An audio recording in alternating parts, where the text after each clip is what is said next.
하나님이 함께 하시고 도와주십니다. 찬송가 378장 부르십시다.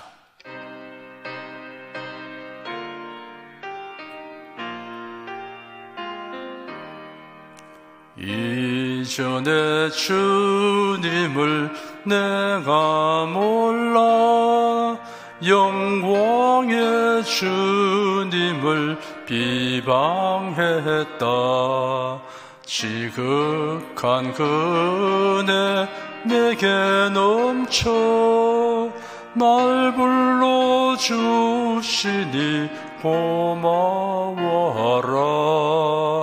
나 받은 달란트 얼마른가. 나 힘써 그것을 남기어서 갑절로 주님께 바치오면 충성된 종이라 상 주시리. 천하고 무능한 나에게도 귀중한 직분을 맡기셨다. 그 은혜 고맙고 고마워라.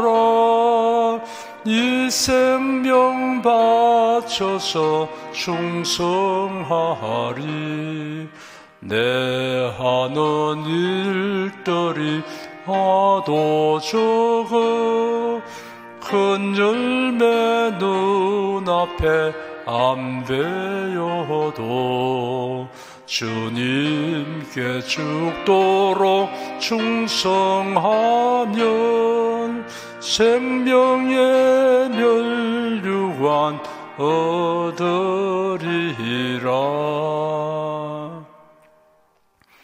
국내 국외 각 가정과 각 처소에서 예배드리시는 성도 여러분에게 우리 주 예수 그리스도의 은혜가 충만하기를 축복합니다. 요한계시록 21장 14절 한 절을 보십시다. 성경 422페이지입니다.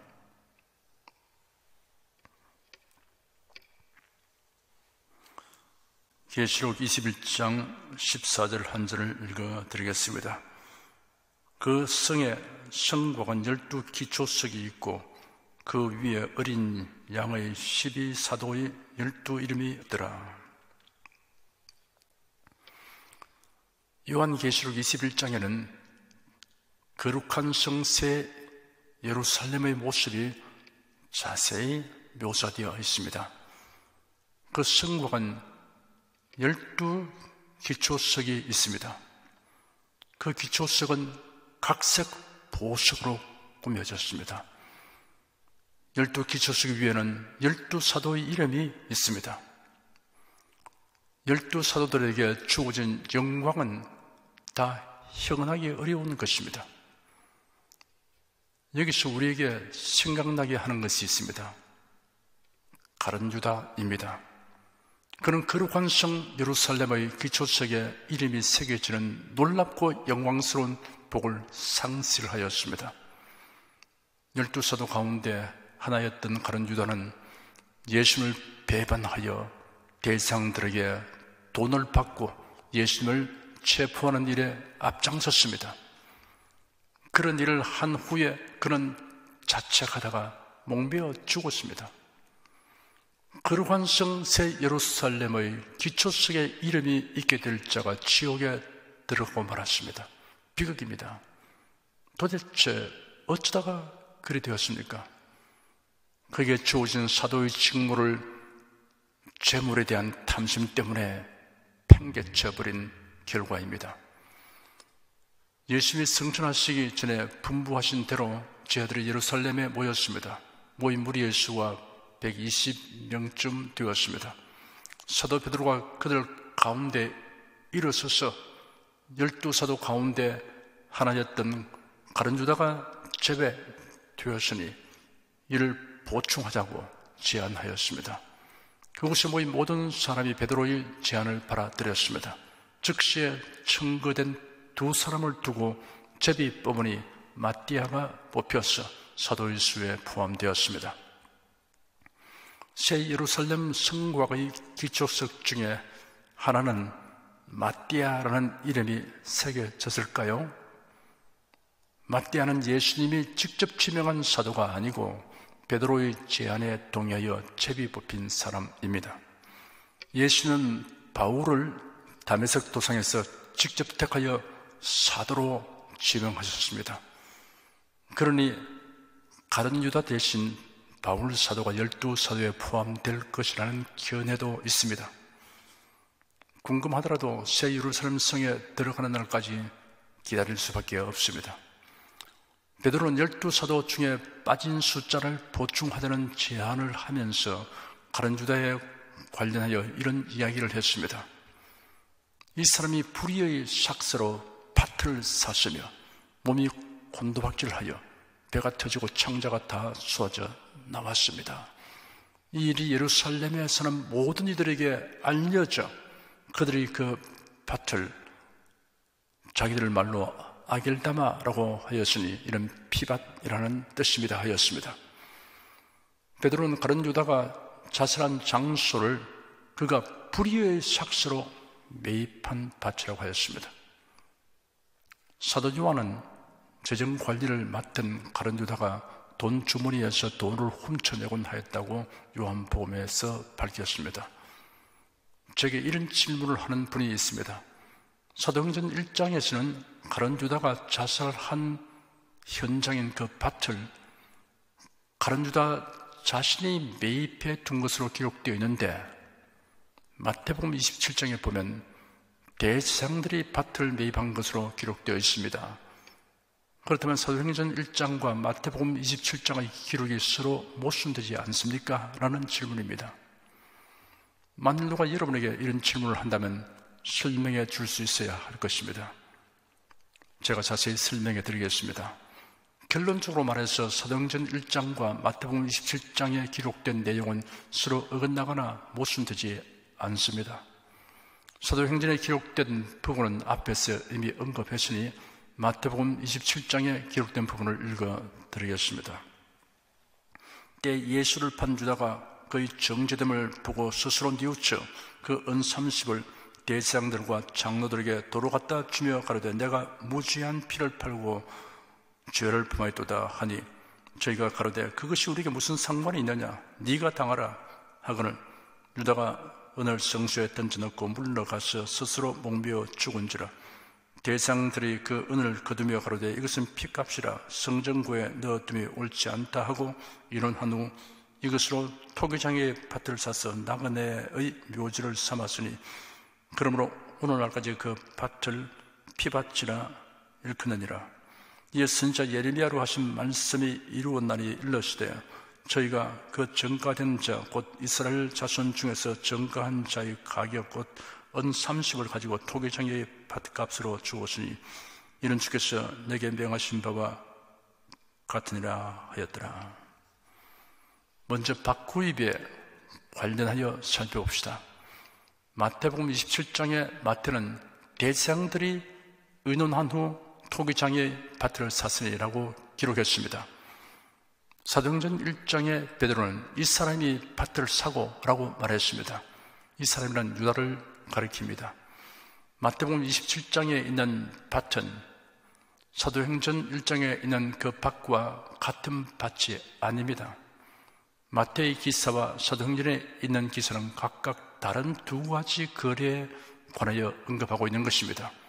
마태복음에서 제사장들이 그 돈을 거두어서 밭을 구입하였다고 할 때 사용된 밭이라는 단어의 헬라어는 아그로스입니다. 이 말은 우리들이 보통 말하는 밭을 의미합니다. 사도행전 1장에서 가룟 유다가 밭을 샀다고 했을 때 사용한 헬라어는 코리온입니다. 그것은 하나의 농장 혹은 작은 경작지라고 부를 수 있는 그런 농토로서 우리 농촌의 산밭 같은 것을 의미합니다. 밭이란 명사만이 다른 것이 아니라 또한 취득을 나타내는 동사도 다릅니다. 마태복음 27장에 대상이 사서라고 번역된 단어는 헬라의 아고라조우로서, 이 말은 공개 시장에서 산다는 뜻을 가진 것입니다. 그러나 사도행전 1장에서 사고라고 번역된 단어는 카타오마이인데, 이 말은 소유하게 되다 혹은 자신을 위하여 획득하게 되다라는 뜻을 가진 것입니다. 그러므로 밭이라는 명사와 샀다는 동사가 지니고 있는 의미가 각기 다른 사실은 대상들이 매입한 밭과 가룟 유다가 매입한 밭은 각기 다른 밭이라는 것을 말해줍니다. 유다가 대상들에게 받은 돈으로 밭을 구입한 것이 아니라는 증거는 금요일 아침에 그 돈을 성전의 헌금 보관소에 돌려주었다는 사실로 확실히 증명됩니다. 가룟 유다가 밭을 구입한 시기와 대상들이 밭을 구입한 시기가 다릅니다. 가룟 유다에 의한 토지의 구입은 예수님이 십자가형을 당하신 사건 이전에 이루어졌습니다. 대상들에 의한 밭의 구입은 예수님의 십자가형 집병사건 이후에 이루어졌습니다. 가룟 유다가 은 30을 성전 헌금 보관소에 던진 것은 금요일 아침이었습니다. 대상들이 그 은을 거두어 가로되 이것은 핏값이라 성전 금고에 넣어둠이 옳지 않다 하고 의논한 후 이것으로 토기장의 밭을 사서 나그네의 묘지를 삼았으니라고 기록되었습니다. 이를 보면 예수님이 십자가형을 당하신 금요일에 성급히 구입한 것이 아니라 그로부터 얼마의 시일이 지난 후로 보는 것이 타당성이 있습니다.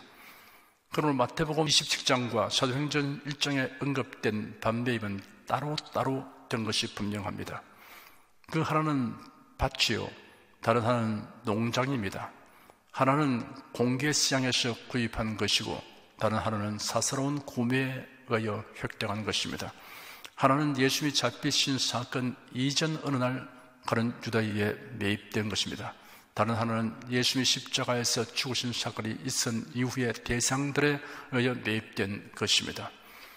가룟 유다가 스스로 목매었을 그때는 아직도 대상들이 그 밭을 구입하지 않았습니다. 대상들은 가룟 유다가 목매어 죽은 밭을 구입할 리가 만무한 것은 그것이 저주를 받은 땅으로 생각되었을 것이기 때문입니다. 다음은 마태복음 27장 8절과 사도행전 1장 18절 둘 다 그곳이 피밭으로 알려지게 된 이유를 알아봅시다. 가룟 유다의 자살에 대한 묘사에 관하여 마태복음과 사도행전에 기록된 두 진술을 조심스럽게 읽어보면 서로 모순되는 것처럼 보여지는 것이 사실은 모순이 아니라 보충 설명이 됨을 알 수 있습니다. 제상들이 은 30개를 가지고 저들이 밭을 구입했을 때 그 밭을 유다를 생각하여 피밭이라고 부른 것이 아니라 다만 그 은 30개가 예수를 팔아 넘기는 값으로 지급한 대가이기 때문에 그렇게 부르게 된 것입니다. 가룟 유다이 매입한 밭을 피밭이라고 부르게 된 것은 유다가 그곳에서 자살하여 창자가 되자 피 흘려 죽었기 때문입니다. 사도행전 1장에서 그 밭을 가룟 유다가 불의한 삭스로 샀다고 하였는데 불의한 삭스라는 표현은 은 30개를 의미함이 아닙니다. 그것은 단순히 부정축제 혹은 부정취득과 같은 히브리어 관용구에 불과합니다.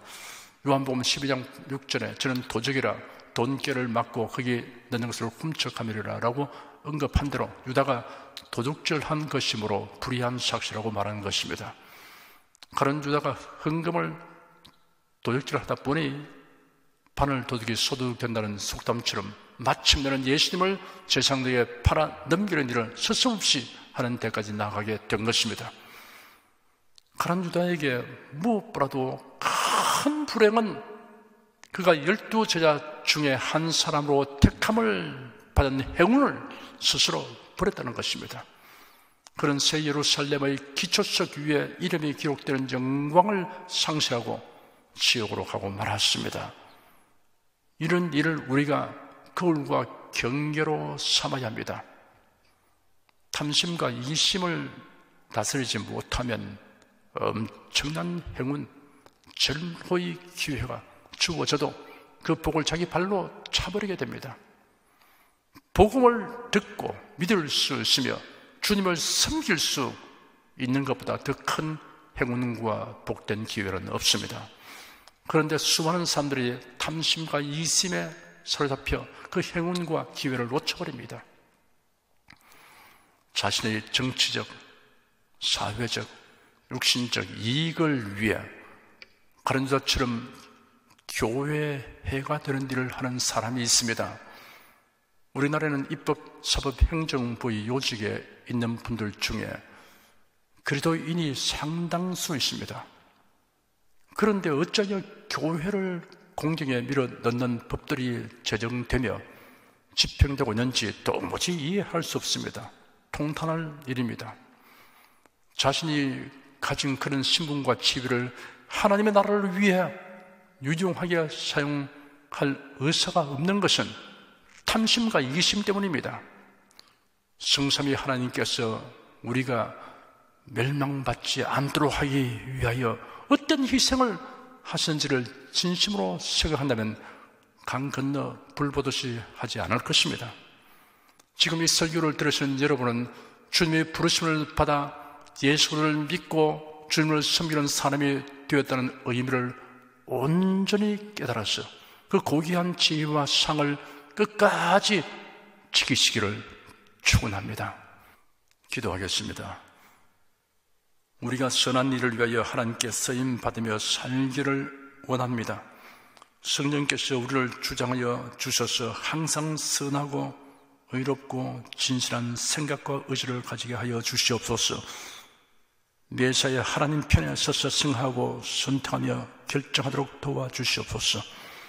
선택에 의하여 가지게 된 신분과 임무를 소중히 알고 상실하지 않도록 항상 경성하게 하여 주시옵소서. 예수님 이름으로 기도드립니다. 아멘. 다 같이 간절한 마음으로 기도하십시다.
나의 입술의 모든 말과 나의 마음의 묵상이 주께 연락되기를 원하네.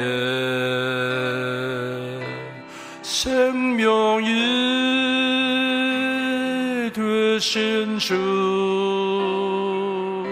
반석이 되신 주,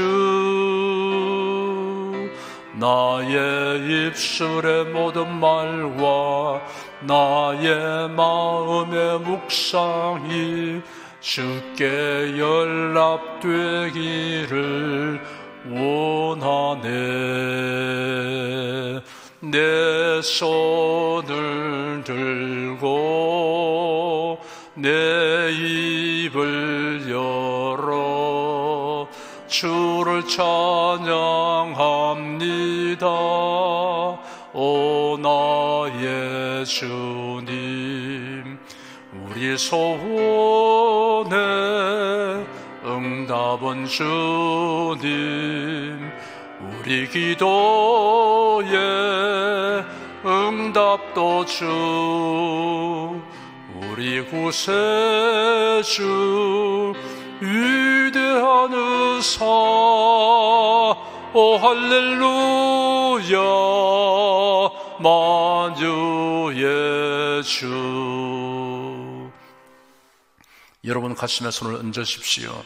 우리 기도를 응답하시는 하나님을 앙망하시기 바랍니다. 병약한 분들은 아픈데 믿음의 손을 얹으시기 바랍니다. 주 성령께서 우리 가운데 계십니다. 예수님의 사랑과 권능을 우리에게 나타내 주십니다. 예수 그리스도의 언장을 믿고 대속의 은혜를 믿는 자들에게 표적이 따르게 하십니다. 성령의 나타남과 능력으로 기사와 이적을 베풀어 주십니다. 사람의 할 수 없는 것을 하나님은 하실 수가 있습니다. 나는 너희를 치료하는 여호와임이라.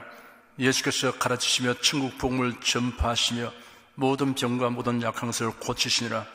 너희 중에 병든 자가 있느냐 위하여 기도할지니라. 믿음의 기도는 병든 자를 구원하리니 주께서 저를 일으키시리라. 병 낫기를 위하여 서로 기도하라. 이러한 성경 말씀에 의거하여 우리가 하나님께 신주를 간구하오니 응답하여 주시옵소서. 너희가 얻지 못하면 구하지 않기 때문이라고 말씀하셨으므로 기도하는 담력과 즐거움을 주시니 감사합니다. 믿는 자들에게 이런 표적이 따르니 병든 자에게 손을 얹으면 나으리라 하신 약속을 조차 지금 연약하고 병든 곳에 손을 얹고 간구하는 모든 성도들에게 하나님의 권능이 임하여 낫게 하여 주시옵소서. 병들어 고통하는 친족과 교우들을 위하여 기도하오니 불쌍히 여기시고 치료하여 주시옵소서. 모든 병과 모든 약한 것을 고치신 예수님께 간구합니다. 상한 몸 병든 몸을 고쳐주시옵소서.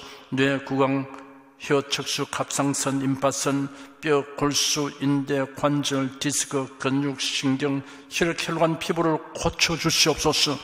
시각기관, 청각기관, 심장, 호흡기관, 소화기관, 비뇨기관의 기능이 완전하게 하여 주시옵소서. 예수 그리스도의 이름으로 명한다. 병만은 물러가라. 통증과 염증은 나을지어다. 암과 종양은 소멸될지어다. 각종 장애는 치유될지어다. 예수 그리스도의 이름으로 명하노라. 지금 낫게 될지어다. 순식간에 나을지어다. 모든 병과 모든 약함은 치유될지어다. 병약의 생은 제거되고 건강의식으로 충만하게 될지어다. 신조의 능력이 몸과 마음에 계속 머물러 있게 하여 주시옵소서. 몸과 마음이 마치 위안가에 쌓은 송아지처럼 독수리가 날개치며 올라감같이 활기차게 하여 주시옵소서. 생활에 다가오는 풍파는 고요하고 잠잠하게 될지어다.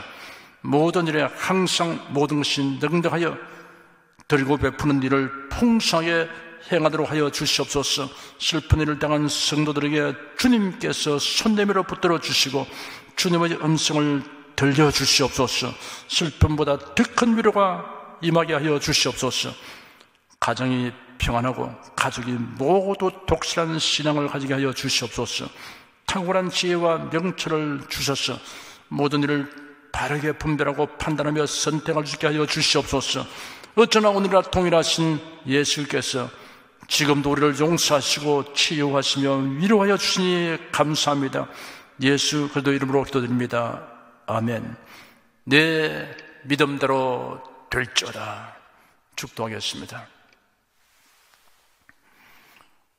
우리 주 예수 그리스도의 은혜와 하나님 아버지의 사랑과 성령의 교통하심이 은혜와 진리 가운데 살아가는 모든 성도들 위해 임하시옵기를 축원합니다. 아멘.